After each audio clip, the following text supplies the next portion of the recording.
Load shedding. Bangladesh faces a significant problem called load shedding. Bangladesh load shedding নামক একটি উল্লেখযোগ্য সমস্যার মুখোমুখি। Load shedding means a scheduled or unscheduled power outage when electricity is cut for a certain period. Load shedding বলতে বোঝায় নির্ধারিত বা অনির্ধারিত সময়ের জন্য বিদ্যুৎ বিভ্রাট।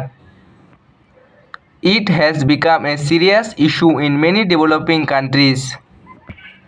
এটি অনেক উন্নয়নশীল দেশে একটি গুরুতর সমস্যা হয়ে দাঁড়িয়েছে। This is also a common problem in our country. এটি আমাদের দেশেও একটি সাধারণ সমস্যা। Load shedding creates A lot of problems in our daily life. Load shedding আমাদের দৈনন্দিন জীবনে অনেক সমস্যার সৃষ্টি করে। Students suffer during exams, factories cannot run properly, and even hospitals face difficulties. পরীক্ষার সময় শিক্ষার্থীদের কষ্ট হয়, কারখানাগুলো ঠিকমতো চলতে পারে না, এমনকি হাসপাতালগুলো সমস্যার সম্মুখীন হয়। It also affects communication and daily household work. এটি যোগাযোগ ও দৈনন্দিন গৃহস্থলী কাজেও প্রভাব ফেলে থাকে।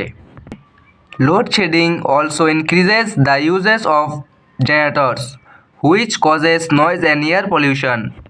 লোডশেডিং জেনারেটরের ব্যবহার বৃদ্ধি করে থাকে, যা শব্দ ও বায়ু দূষণের কারণ।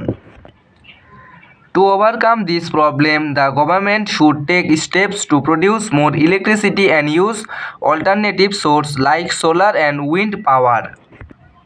এই সমস্যা কাটিয়ে উঠতে সরকারের উচিত আরও বিদ্যুৎ উৎপাদনের পদক্ষেপ নেওয়া এবং সৌর ও বায়ু বিদ্যুতের মতো বিকল্প উৎস ব্যবহার করার মাধ্যমে।